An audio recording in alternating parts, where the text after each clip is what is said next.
We know that active supervision is the most effective safety strategy to prevent child injuries, and that is especially true in outdoor situations. Like classrooms and homes, playgrounds are never static environments. Once the children arrive, they're in motion, and that motion outdoors can be quick. They'll run, climb, jump, throw, play rough, and move toward sprinklers like moths to a flame before you know it. Minor scrapes and bruises are common and almost expected in groups of young children, but serious injury is usually preventable with good supervision practices.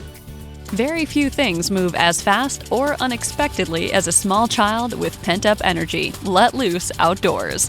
Playgrounds are lots of fun, but also can be dangerous without close attention.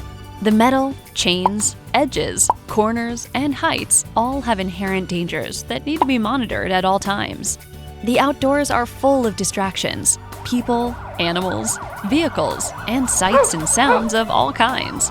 These reasons and more are why your childcare staff should always prepare for distractions and have a plan to be able to monitor all the children as closely as possible when outdoors. Active supervision in an outdoor environment means teachers are actively engaged with children, joining in their play, and are always nearby and available. They should spend much more time interacting with the children than they do with each other, although clear communication between teachers is important. Let's look at some strategies for successful active supervision when you're with children outdoors. First, it's important to set up an environment that aids in active supervision instead of making it harder.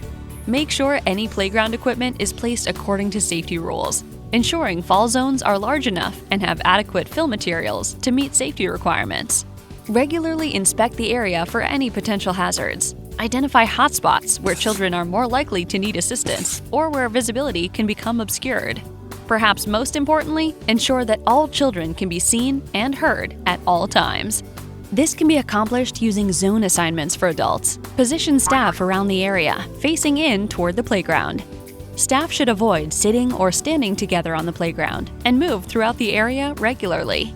Scan the area constantly and regularly take account of the kids, doing a name and face recognition check each time.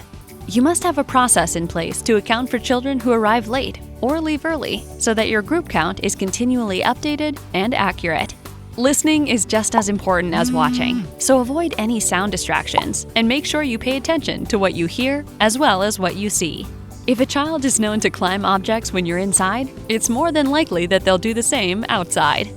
Use the knowledge you have of each child's individual development and abilities to anticipate what a child may do and prepare for it. Prevention is your best friend when it comes to safety. It's difficult to supervise a whole zone when you're engaged with an individual child or a small group, so plan ahead for distractions. Engagement and redirection are two key pieces of successful prevention of accidents and injuries. Regular engagement with the children allows you to know when to redirect them when necessary to prevent issues from arising. Implementing these strategies for active supervision when outdoors can dramatically lower the chances of injuries and incidents with children.